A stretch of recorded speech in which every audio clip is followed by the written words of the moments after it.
Please take your seats quickly, ladies and gentlemen. Thank you. Hi guys, and welcome to OneMinuteTennis.com. In today's session, I want to talk to you about the arm action on the serve.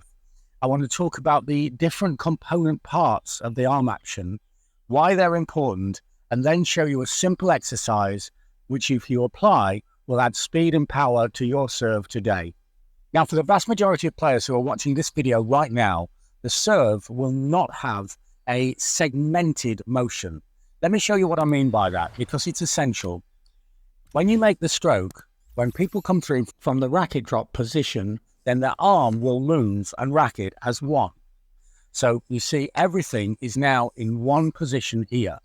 And run, if it's a big guy or if it's a strong person, then using a lot of force, they will force the racket through and make the serve like so. This can result in a serve that's fairly effective, maybe half of your potential. You'll never be able to hit spin effectively, but you can get a reasonably quick serve, not a fast serve. What we want to see is all of the component parts moving separately. So the upper arm, the forearm, the hand and the racket move independently. Around about contact, they're almost straight, but they're actually moving independently. So they drop into that aligned position here and then quickly leave it. So the swing is like so. Within that swing, there are two motions, and it's those two motions that I want to talk to you and help you to acquire today. And these are hammer and turn. So what do I mean by that? From the position of coming out of the racket drop, we want the racket to be in a hammer-like position, cutting through the air like so. You see how I can hammer the serve like so. And then at the last possible moment, and some of the pros, like Federer's turn of the racket is incredibly late, it's hammer and then turn at the last possible moment. So today I'm going to focus first of all on the hammer action. And to get the hammer action correctly, I want to hammer the ball down the court. Now this is quite difficult to do. First of all, I'll show you the hammer action if there was no turn. But that takes a little bit of practice. So what I want you to do is to take some balls and begin around about shoulder height, right? Because we learn things down here. It's not easy to learn things above our heads.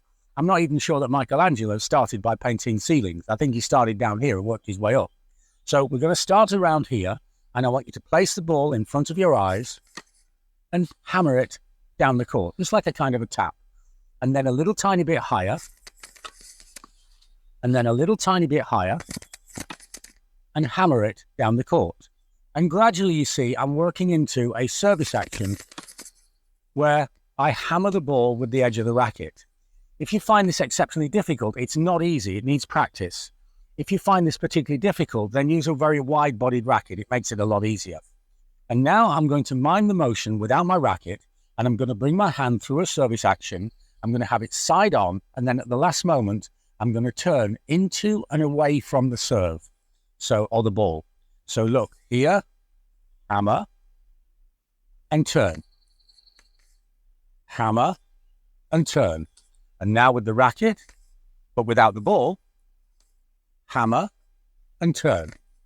And now a little bit faster each time. Hammer, and turn. Hammer, and turn. Hammer, and turn. And now I'm going to make this motion of hammer and turn, but I'm going to finish on this side of the body. When we see the serves of the pro players, they always finish on this side of the body. Well, that's really an illusion, because the arm action finishes here, but the player turns their body, and so the arm is placed to this side. Here, we're isolating and just working on the arm action. So we're going to do hammer, turn, and finish. So now hammer, turn, and finish. And now hammer, turn, and finish. And again, hammer, turn, and finish. By breaking this down into component parts, what I've now moved away from is one motion of everything moving together to hammer. See how my arm is in different directions, turn, now they're aligned, and finish. And now everything's in different directions. If you play around with this drill, you need to break it down. If it's not natural for you, you need to break it down into component parts because it's complicated. But by breaking it down into component parts, it's really not so difficult. And by beginning, not above your head, remember nobody learns above their head, beginning down here and working your way upwards, you can get an effective, faster and correct service action today. Remember, when I'm trying to help people, I'm not suggesting that you're going to be perfect in the end. I'm saying that you're going to be better today.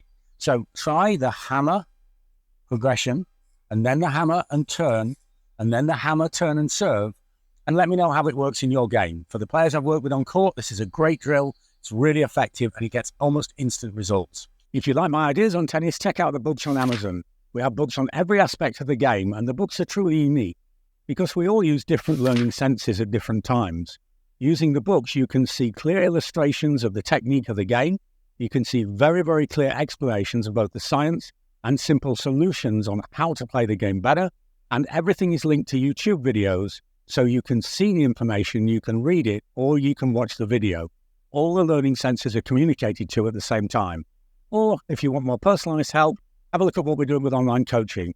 We're helping players of all ages and all levels. For more information on this, have a look at the website or email me.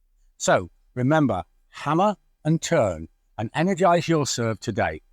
Thanks for watching and see you next time for more unique tennis lessons that really work.